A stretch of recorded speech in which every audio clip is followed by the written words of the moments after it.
Everybody, welcome to our webinar today. My name is Steve Comby. I'm with Frontier Precision and I'll be the presenter. We'll be rolling through some material here with the agenda being that we'll talk about applications for submersible ROVs. We have 5 or 6 listed. I'm sure there's more that these can be used for.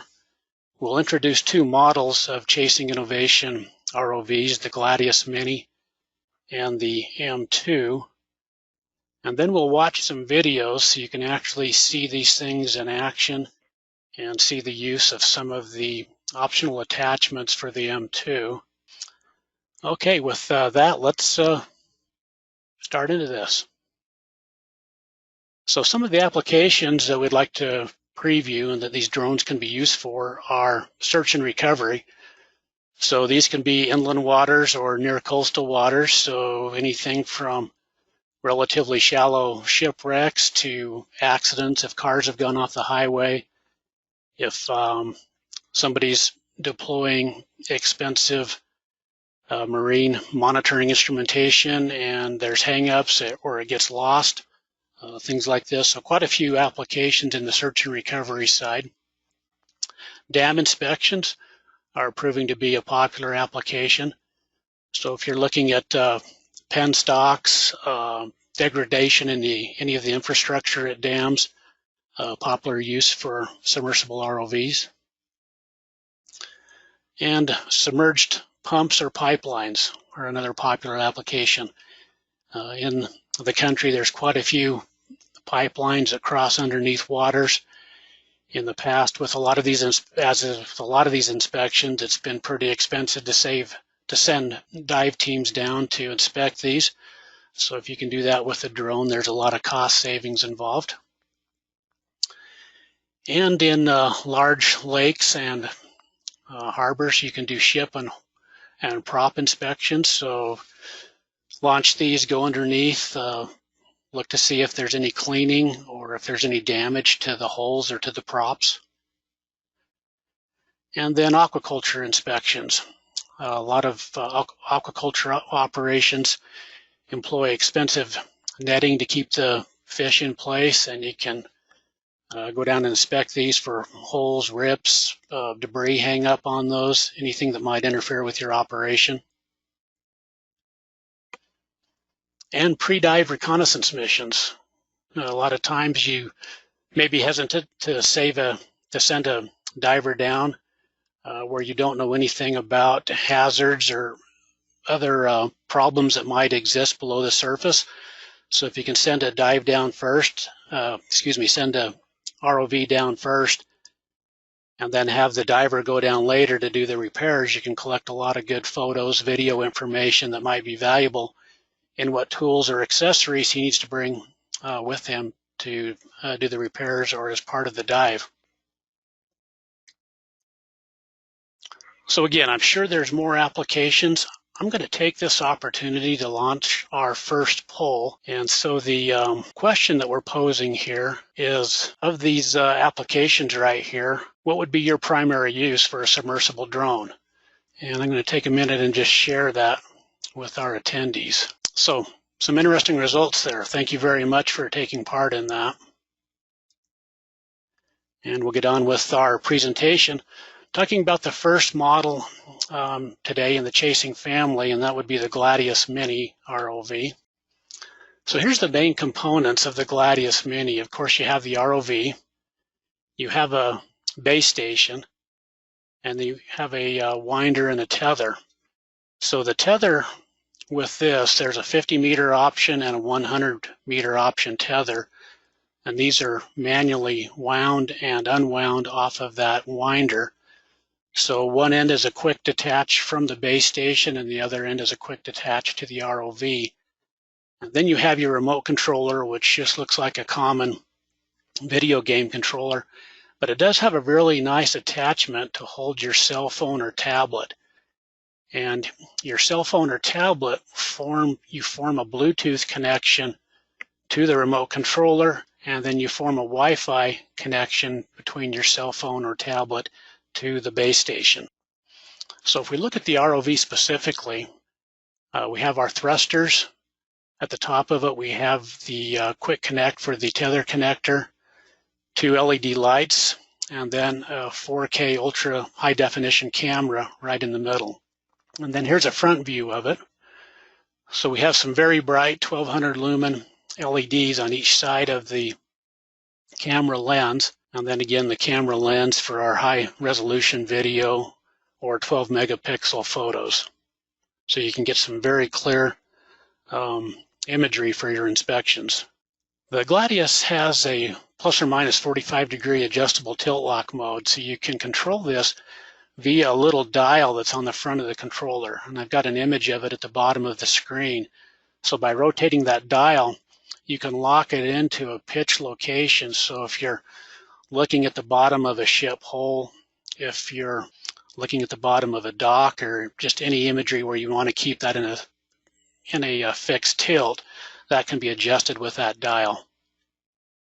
And we can also put this in a depth lock mode. So the depth lock mode holds that through the controller, holds the ROV at a fixed location, so it's not constantly drifting up and down, side to side. So it applies the right control to that to hold that at the location you need to get the photos and the imagery that you need. So this is what a real-time image on your cell phone or tablet would look like.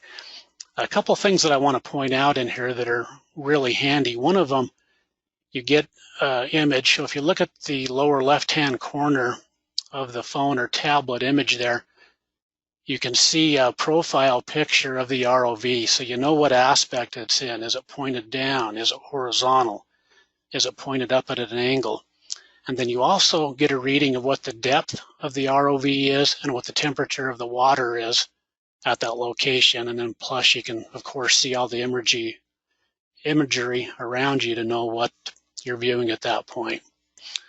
And then over on the right-hand side, you have some icons that you can tap on to switch from photo to video mode, to start and stop taking video. And then there's hot buttons on the remote controller as well.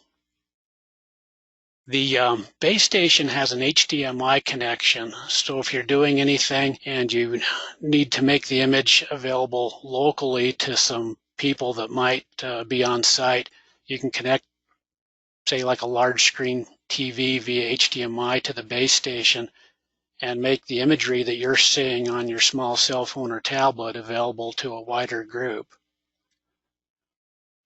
The other thing that you can do with this is, if you have partners taking place in the inspection, is you can have an additional 3 smartphones or tablets wirelessly connect at the same time. And one of these can even be, you can even use virtual reality goggles. So if somebody has those and you want to eliminate sunlight or distortion that might be lessening the image clarity on your cell phone or tablet, you can use those. So these people, only one person can control the ROV, so the other ones would just be in a view-only mode.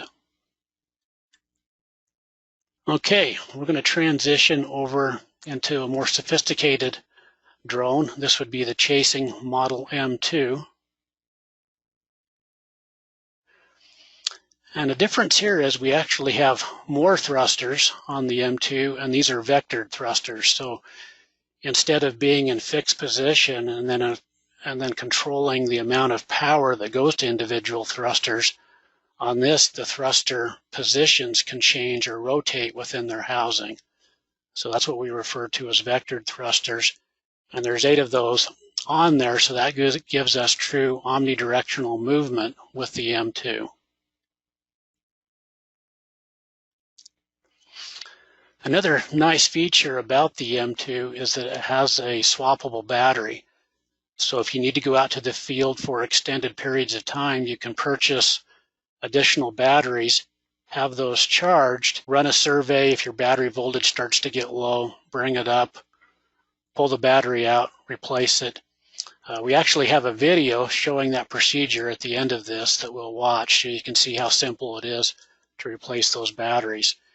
The battery life varies a little bit. There's 2 different models of the battery. There's the standard approximately 98.6 97.68 battery, and an optional 200 watt-hour battery. So you should have all of the life you need, just depending on the batteries that you need. Now this varies a little bit from the Gladius Mini that we just looked at, where it has an internal battery, so you have to charge it before taking it out to the field. So the battery on the Mini charges internally. Another nice upgrade on the M2 is we have a number of sophisticated attachments that you can put on the bottom of this. So we have an optional robotic claw, and you can put some third-party things on here like a GoPro camera, or if you're working in very turbid water, you can put a stronger light source on the bottom of this. And again, we'll show you some videos at the end of the presentation that show the robotic claw. So some of the performance of the M2 is it can travel at or maintain up to 3 knots speed. It has a 100-meter depth rating and a 200-meter radius. So the 200-meter radius is if you got a 200-meter cable on it, you can go out in a wide circle and survey or explore a much wider area of the lake or ocean floor. Very high quality camera with image stabilization on here. So we have electronic image stabilization taking place, 4K 1080p video, and again 12 megapixel photos, and a very nice high quality Sony camera. Another nice feature of this is that if you're getting it really down close to the lake, reservoir, or ocean floor, and you get it down in the muck and the sand, that there's a patented anti-stuck motor technology, so small particles of sand or gravel don't get hung up in the thrusters and degrade the performance of those. So it makes it so it can work in all kinds of environments. And the M2 has a removable SD card. So if you want faster downloads, so when you're taking videos or pictures, all of that imagery is stored on your tablet or on your phone that you in turn need to transfer later over to your computer. Much faster to remove the removable SD memory card. So there's a waterproof housing for that within the M2. So when you pull that up, twist that out, remove a memory card anywhere from 64 gig up to 512 gig capacity, and then just place that into your laptop card reader to pull all your video and photos off. This makes it very easy to get your imagery published. So if you're doing some things that you want to widely share with friends and family or the general population, these tools make that incredibly easy to do. We have some accessories that we'll show with this too. So with the M2, there's an optional electronic reel that you can get with that helps you organize your tether better. So when we're talking lengths of up to 200 meters that are available with the M2, this is a much better way to keep those organized as opposed to manually playing those out and having a lot of slack and loose tether laying on the shore or in the water. And I think we'll proceed into some of our videos now. Okay. Now this is just kind of an all-around video right here. So this just shows a lot of the different things that we just looked at all in one video.